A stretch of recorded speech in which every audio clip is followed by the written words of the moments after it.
I think what is also interesting to see in these financials is that it's sort of a departure from some of the other Silicon Valley companies that are either about to go public, like WeWork, or have gone public, like Uber, in that it's managing its expenses pretty well. And it has about $3.5 billion of cash on its books, which gives it a more flexible timeline as to when it wants to go public. I just wonder how you grow this company beyond what it's already doing. And I think the answer we already have seen, they've made something like 7 acquisitions in the last 8 years.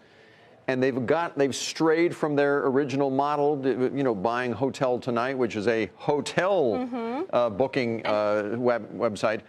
I think that's what they're going to have to do, is continue to make those acquisitions to grow this even more. And they are. Tours and cooking classes as well. I think that's great. My big question is, what will they accomplish given the growing hurdle of regulation? If you look at New York, Paris, London, Miami, I mean, even South Lake Tahoe now has put in regulations in place that crimp their ability to grow. And these are major market destinations where people otherwise would really want to use Airbnb. So I think that continues to be a significant headwind. And that's why they want to be a platform. Expenses, by the way, continue to go up to fight a lot of the regulation that they're dealing with on the state and city level. Right. It's one thing to do that when you're the new kid on the block, when you can slide in beneath the radar. But if you're a publicly traded company, it's a whole different game with that. That's for sure.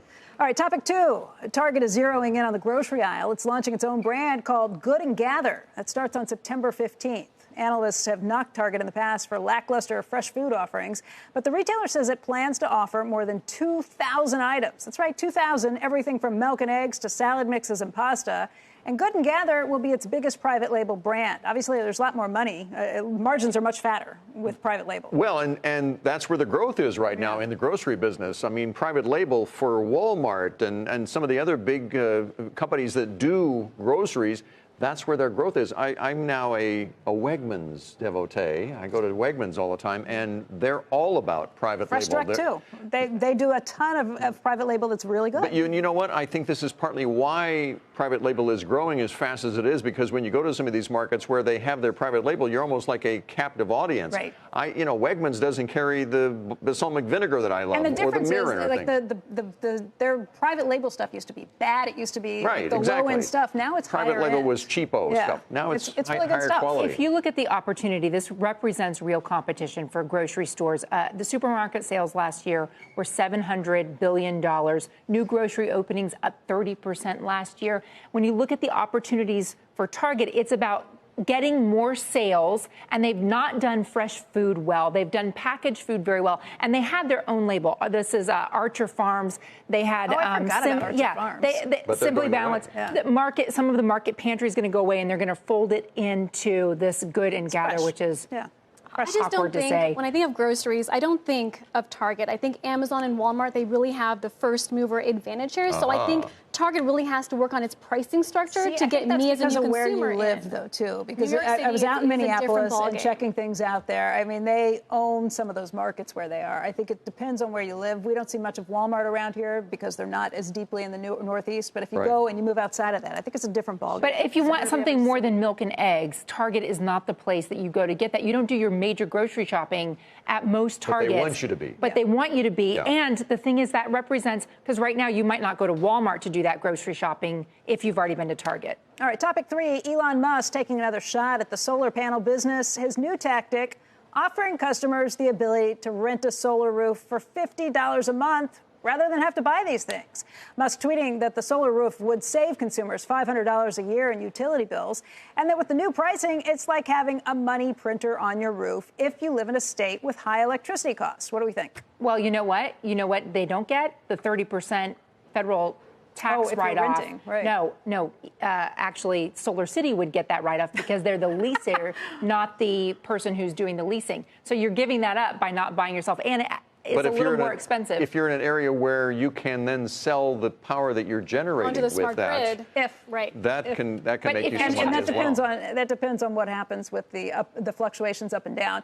My thought was, if you think you're not making your money's worth, if you think you're not able to sell it back, it costs $1,500 that you have to then pay to rip this stuff off and put your roof back in place. I mean, this is a Hail Mary. Rent-A-Center. This is a Hail Mary by Elon Musk at some point. They have to do something. You know, this division has been moribund for a couple of years now after they folded it into the Tesla family, right? Which had a lot of investors at the time. So you got to do something to grow this thing. I don't know if it's going to work or not. I kind of appreciate Elon Musk's salesman hat that he just wore in that tweet. He's usually the macro visionary with some sort of comment about space, but here is, a man who's really trying to humanize the whole solar industry and make it more relatable to the everyday consumer by providing this renting option. We'll see if it works. It just needs to be a business model that can be profitable. That's all. Agree.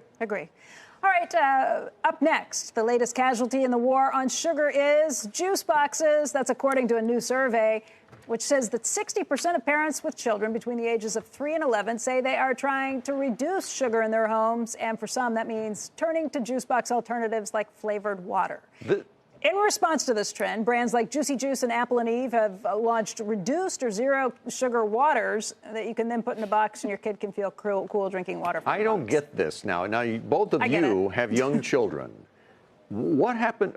I thought juice was the healthy alternative. No. We've been watering down juice for like 10 years. Fruit juice is not good for you? No. What? No, because there's too much sugar in it. Did they add the sugar? No, fruit sugar still counts as sugar, and especially the way kids go through it, they're drinking it in the place of water. What do they mean? 20% of moms are trying to reduce sugar. What are these other moms doing? I've been watering down juice for over a decade, when you give it to kids anyway, because it's too much. These juice companies have got to feel fear right now because we're on this trajectory toward less sugar, more health. And not only that, at the summer camp that my kids went to, there was a ban against juice boxes. It didn't matter whether there was water in them, flavored water, sugared water. It did not matter because of the environment and how much waste they create. And I think that if you're a packaged beverage, that this has got to be of concern to you and your growth strategy. I had no idea. Just think from a market opportunity why there aren't more consumer giants from Coca-Cola to Pepsi introducing new alternative options to the juice box that are not as sugary and also are cost effective. Because as a millennial in New York City, I do splurge on an $11 kale juice. Contessa's going to totally criticize me for that. But that's obviously not feasible on an everyday if you have 3 kids. I get that. Like, who's going to juice their own kale at home? Give me a break. There's no room in a Manhattan apartment for that. I drink it. Seema's going to drink it. Kids aren't going to drink it. But what happened to putting some orange slices in some water? Sorry, juice companies. I mean, I'm not your target audience. I just got to say it right now. I am just stunned. I thought that these juice boxes were the healthy thing to go with. Because I'm the one that grew up on Kool-Aid and Hawaiian Punch. I'm with you. I'm with you. It was the healthier alternative until water became the biggest selling drink. Oh, please. So there we are. All right, topic 5, a one-of-a-kind 1939 Porsche Type 64, that's a precursor to the first mass-produced Porsche, was expected to fetch $20 million at auction in Pebble Beach this weekend. But something went wrong. Take a look. $50 million. $50 million high. There's a $50 million. And you're on to $50 million now. $70 million now. $70 million. $70 million now. Against you, Bonnie, at $70 million. At $17 million. The minute at 70. 70 what? It says 70, guys. It's 17. It's a bit exciting to write 70. It might be my pronunciation. We're at $17 million. The bid is at 17. 17 million. 17 million. Oh, 17 million.